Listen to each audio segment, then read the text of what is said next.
Okay, everybody, welcome to training. Today is Thursday, September 1st. It's a new month. It is 9:55 as we're recording this. Joe, we're back in our office today. Hello from across the wall right here. Yeah, man. It's September the 1st is 901, which is the area code for Memphis. So it's happy 901 day somewhere. And I'm repping out the Memphis 901, the 901 FC USL soccer team. So loved our time in Memphis. Of course, glad to be back in Kansas. But hey, still got a lot of love from Memphis. So happy 901 day. Nice. Cool. Well, that's not one of our topics today, but that was actually training this morning. So 901. Well, like what makes me think like, okay, so this is where my mind goes. Okay, Matt. So obviously it's 901. It's not 901. Right. But when in our parlance did everyone start referring to the zero as an O? I have no answer for you, Joe. I don't know. I feel like this has got Doug Dick written all over it, so he can put it in the comments section below. I think you're right. Doug let us. I bet Doug has the history of that ready to go. So That's right. All right. Anyways. Okay, so for all of everybody watching right now, so it's a crazy week in the office. So you can't really tell, but my office is only about halfway set up. We had the big flood on Saturday night, so my office was completely emptied out. The studio where we typically record had to be completely emptied out because it was full of water, and they had to pull up the carpet, pull up the baseboards. You can kind of see.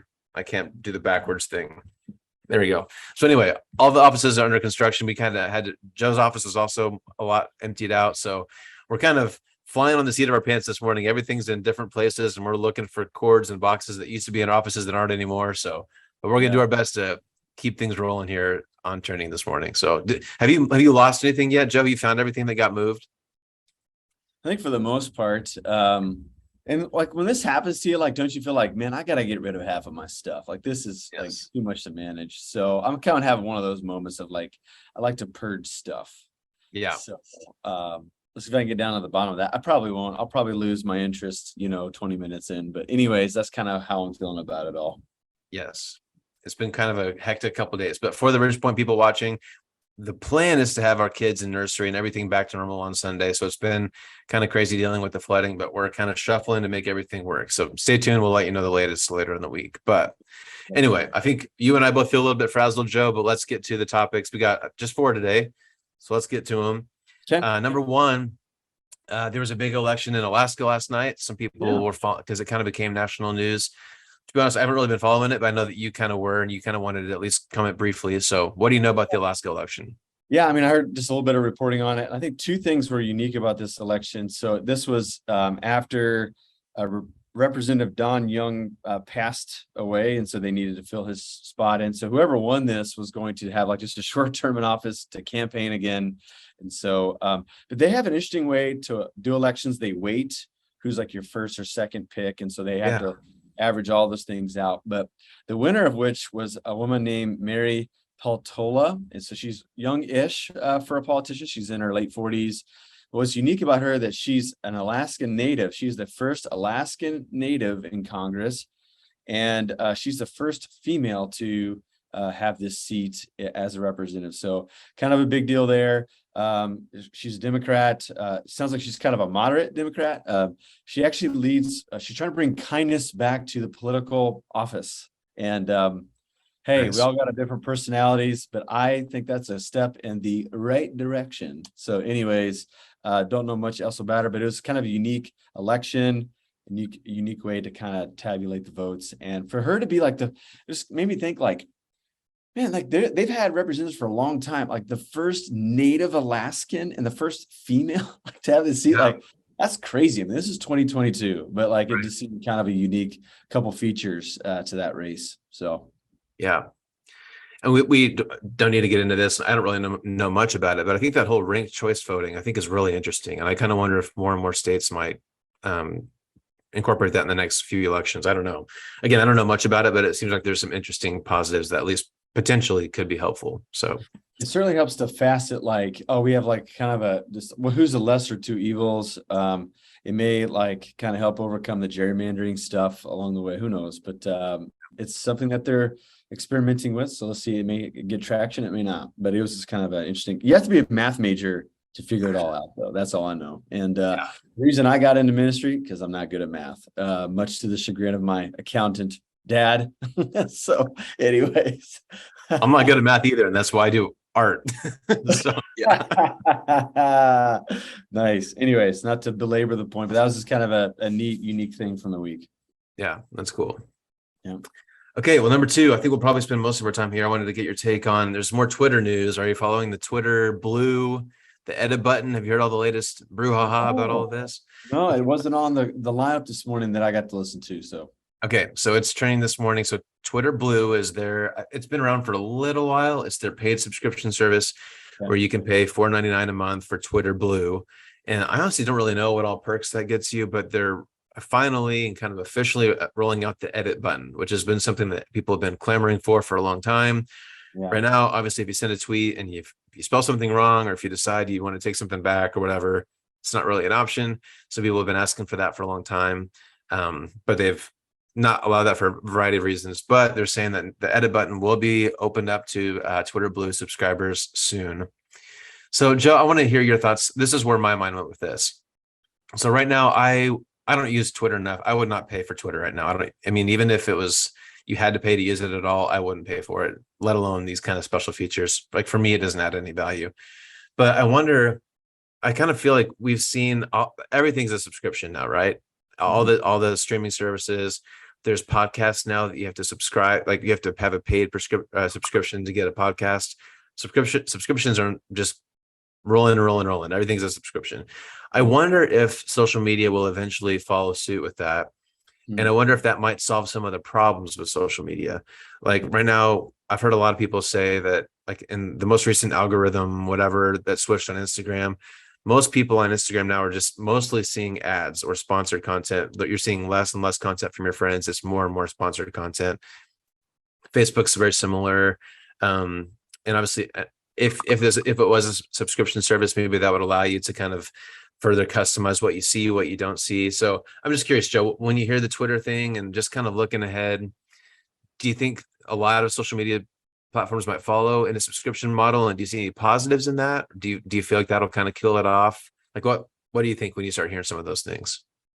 I think the subscription thing is going to be good. I think it allows the organizations to I don't know, kind of mine the user content. They've got now a war chest of money to help catch like the bots driven stuff that particularly is pervasive on Twitter. In my like experience with social media is I feel like the glory days of every one of their platforms is the early days. Like when people get on there and they honestly do want to connect with people. It's just like whenever they grow exponentially, like kind of all the creepy stuff and the weird stuff gets in. And so I think a subscription piece kind of help with that. But I think this whole dynamic of subscription and streaming is interesting. I think it started with music where you don't have to buy, hard media for music anymore, where you can just stream it. So you're not collecting, albums and CDs and tapes and all the other stuff that we had, right? I just think like this subscription thing, like how far is it going to go? So it's TV, now it's going to go social media. Like I kind of began to like just brainstorm, like what would church on subscription model look like? Is there an opportunity for church to somehow say, hey, this is what the general audience can kind of get, but like for, like offering fee, whatever, like you get this experience as a participant in the life of the church. Theologians, philosophers will box over that, but it could be an interesting thing. I just don't know how far subscription is going to go, but it seems to be touching about every industry, every part of our life. And so what about like these extra things, like these communities that we're part of?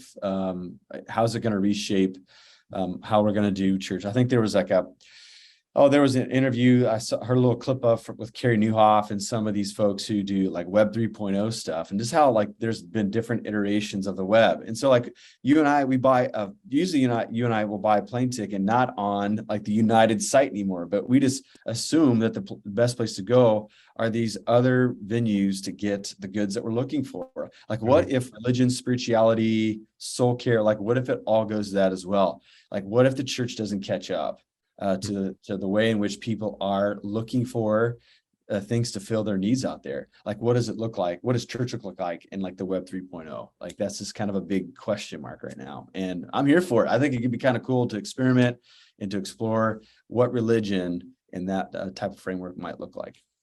Oh, that's interesting.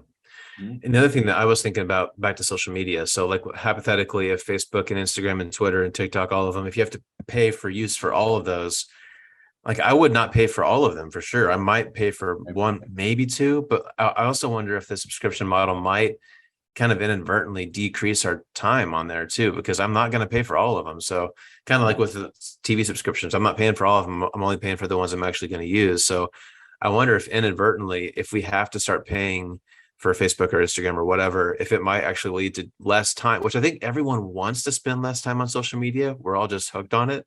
So maybe if we had to pay for it, that might kind of kill our addiction a little bit. So anyway, you got to pay for the drugs, you know, you Yeah. you find a way not to be on it. Right. right. So I think you're right. So if you had to pick one, like if they all went to streaming tomorrow, which social media platform would you pick? I don't either Facebook or Instagram. Facebook is honestly still my favorite, but it's also the worst. Like it's where most of my friends are, and I still enjoy the features that it offers, but it's also where all the garbage goes. So I don't know. I might choose it. I don't know. Either Facebook or Instagram. I'd have to really think about it. Right. I think like if YouTube is looped into that, I think YouTube would be where I would go. But I think Yep. for like maybe like the, you know, proto social media, I don't know, like I've gotten on TikTok lately, just I don't do hardly anything. I posted one video from my marathon walk last week. Mhm. But I kind of like how people are kind of using that space in like short little bursts. And I've kind of been more intrigued by it. But I've always been at Instagram. I got into Instagram on the bottom floor, man. Like Mhm. I remember when you posted a picture and you got 10 likes and like everybody's username went away and it just said 10 likes, like that was a big day. So I'm Yeah. kind of here for I think I would roll with Instagram probably more than anything else. Yeah. Anyways. Interesting days ahead for social media. We'll see where all that goes. So. Yeah, man. Yep. Okay, two more, and they're kind of related. So the first one will be kind of quick here. So yesterday was the 25th anniversary of Princess Diana's death. Oh, And wow. so, first of all, it's kind of hard for me to believe it was 25 years ago. I was obviously pretty young. I didn't really know much about her at the time. I remember the day that she died. I just remember the big news that kind of broke around the world. So again, I was young. I don't know a whole lot about her, but I like whenever these anniversaries come up, things come up on the news cycles, right? And so there was one headline that came out yesterday that said, Princess Diana showed the world how to use her celebrity for good.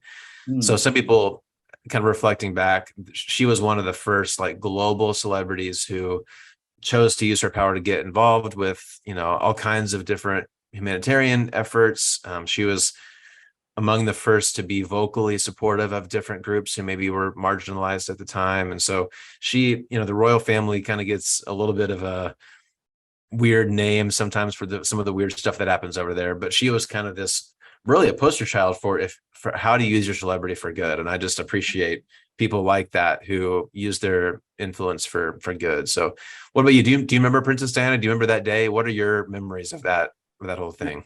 I do remember that day, but I was still pretty young. And I guess it never, at the time, it did dawn on me how controversial of a figure she was, in that she seemed to be maligned by the royal family. And so I wasn't aware of that in real time then, but like with the Meghan Markle stuff here recently, they began to draw some comparisons between, Diana and her like wanting to rebel against the system a little bit, rebel against the role, and how Meghan Markle ultimately did, and all that dust up. So just kind of like you on these anniversaries, it's kind of nice to revisit.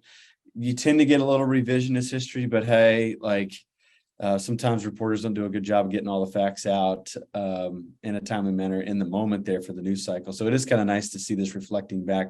The same thing happened for Gorbachev. Gorbachev died this week. And so people were doing, on some of the podcasts I listened to, they were doing a reflection on Mikhail Gorbachev as well. So it's just a good way to look back at the past and say, do we see the like history rhyming, as Twain said? Like, are we learning from what we've experienced, or is it just rhyming and we're seeing it again and again? So. Yeah, I love that quote you're referencing, that history doesn't repeat itself, it rhymes. I like that a lot. And I think that's very true sentiment. So, Yeah. okay. Yeah. So along with Princess Diana, another just kind of positive, just fun, good story that's trending right now. I just wanted to kind of wrap up with this one today. So, Okay. if you're on Twitter, you may have seen that one of the top topics today, there's a guy named Dave. And so hashtag Dave or thank you, Dave is trending. And it's one of these things, we've had a couple of these, Joe, where it just seems like they're just random people who share a story on Twitter, and for, someone, just kind of a random person without a huge following, just blows up, and these kind of cool stories just share and grow and grow and grow. So I won't read the whole thing. If you want to, if you're on Twitter, you could just probably just Google Dave, and I think you'll see what I'm talking about here. So did you see that this morning, Joe? Do you know what I'm talking about? I haven't, Okay. man. This is new. Okay, so there's a girl named Jessie. She looks relatively young. So she was sharing this story about how when she was a young girl, her mother unfortunately was a drug addict. She would sell drugs, maybe not, maybe wasn't very present in her life. So she shares a story about how one day she was waiting in the car while her mom was doing some kind of drug deal, and this stranger, this guy named Dave, comes by, and kind of, I don't know how, but somehow he kind of picks up on what's going on. And I guess she had her window cracked, so he said he just kind of checked in to make sure she was okay. And it sounds kind of weird. Like, I know this sounds kind of weird, but they kind of developed kind of like a lifelong friendship from that moment. And this adult guy, Dave, just looked out for this girl, Jessie, and they became good friends. And whenever her parents weren't present in her life, Dave kind of became the substitute figure. So she, again, she shares a lot of just pretty amazing stories about him. So the kind of weird thing that's going on this morning is, so unfortunately Dave passed away. So that's why he's trending. That's what's going on today. So she shares a weird story about how I think Dave was in an accident around 1 a.m. and he was kind of in the process of trying to be revived at 4 a.m. And she says that she woke up at 1 a.m. and couldn't go back to sleep until 4 a.m. Wow. So there was just kind of, she didn't know what was going on. She had no clue what was happening, but she's kind of just recalling this on Twitter of somehow, like, she felt like she knew something was going on. She woke up in the morning and heard the news, and she's kind of processing it all in real time. But so she just has a pretty great tribute to this guy named Dave. And then kind of the last thing she says was, so I'll just read this last tweet she said. So she said, "I love you, Dave. Thank you for teaching me how to change a tire, replace my brakes, watch every episode of The Simpsons with me, saving my life countless times. You always said you can have a good life in spite of your mom, or a bad one because of her. And I chose the good life." Yeah. So I love stories like that. And again, it's just a random person that kind of rose through the ranks on Twitter. So there's things like, hashtag be a Dave are all around Twitter today. So, or Diana did a lot of that kind of stuff. Or you mentioned that the Alaska Congresswoman wants to be a kind politician. So I just love it when good things are in the news, Joe. Yeah, man. Yeah. And how cool is it that this person really has took it upon himself to invest in this life? I think it goes to show you, like, we probably have more time for some of this redemptive stuff than we think. I think we think, oh man, my life's too busy. It never stops. I don't have time. But I think if we cut out, some of the stuff that does take some of our time, like we do, I think all of us have a margin of time, space in our life. If we want to nourish it, to help be there for somebody. We don't have to be there for 1,000 people, but like if we're there for a handful of people, like just how monumental that could be for those people. And then who probably turn around and affect others, right? Like there's like this, what the butterfly effect, right? Where the butterfly flaps its wings in Brazil and it causes a blizzard in Bozeman, Montana, right? Like there is a chain reaction to these things. And we just never know what just a little bit can go a long way. So for instance, I think I may have shared this, but there's a guy on my walk. So I walk to the gym every morning to and from, and there's a 80-some-year-old guy. He and I always pass each other. Like it's just like this neat little friendship that's building. And it's like we hardly ever miss each other. And I wonder what it means to him, because it sure means a lot to me that I get to see him on most mornings and we get to say hello.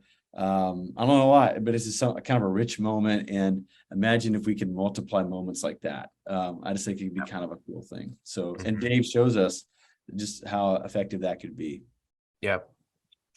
And, I continue to be very weary of the news cycle, weary of the political, it's heavy and it's messy and it makes me mad. Yeah. But, at the end of the day, like, these kind of individual one-on-one things that we're talking about, like, that's what really matters, and that's what we might not agree with some of the national politics stuff that goes on, but a lot of the time in our day-to-day life, it doesn't directly affect us as much as we might think that it does. So, we're not, of course, we need to pay attention, do our part, all that kind of stuff, but also just be a kind person, be a good person. And that goes a long way. So, Yeah, man, that's good stuff. I think we'll look back and say that those are the moments that really mattered. The other stuff, boy, we wish we could have them back because we would have spent them differently, Yeah. And so very cool. Applaud Dave, rest in peace. And yes, this idea of being more like Dave is something to aspire to. It makes me think of like how when Elijah was taken away from the earth in 2 Kings, and then Elisha took over after him, and the crowd, the onlookers say, the spirit of Elijah is on Elisha. Like there's a sense where like Elisha is not Elijah, like it's not that, but there's some mystical union, if we could say it, between who Elijah was and who Elisha was. And I think that's what happens life upon life. Like we do, like, so when Dave dies, for instance, like there is a chance that he lives beyond his expiration date because we get to, mimic the life of Dave in among the lives around us. And so maybe that's something that we could hope for, is Dave's story is compounded and it shapes the hearts and minds and imaginations of all of us so that we could be more like him. Yeah, that's good. Yeah. All right. Well, cool story and some kind of neat things to spotlight in the news today. So, Yeah. okay, Joe. Well, I got to go finish putting my office back together. We got a busy day today around here. Anything else to wrap up today? Man, I'm a couple of minutes late to my next meeting. So Okay. Have a great holiday weekend. Obviously, a lot going on. Real college football is happening. I know Nebraska played last week. There's a lot of Nebraska fans. Sorry that it didn't work out for you in Dublin, Ohio. Or sorry, Dublin, Ireland. I used to live in Dublin, Ohio. Dublin, Ireland. So anyways, real college football. I've got 4 fantasy football drafts this weekend. Oh, So wow. it's like a big sports weekend. Nice. Awesome. Anyways. Okay. And Ridgepoint people, just last thing, all the fall stuff's kicking off. We've been talking about it a lot. So check out our website, all of the kids stuff, all of our, the 2030 stuff's kicking back up. So there's a ton going on around here. If you're ready to get plugged in, we've got a lot of stuff going on for you. So check out ridgepointwichita.com for all the details. Sounds good. Okay. Have a great day. Great week. We'll see you next time, everybody. See you next time.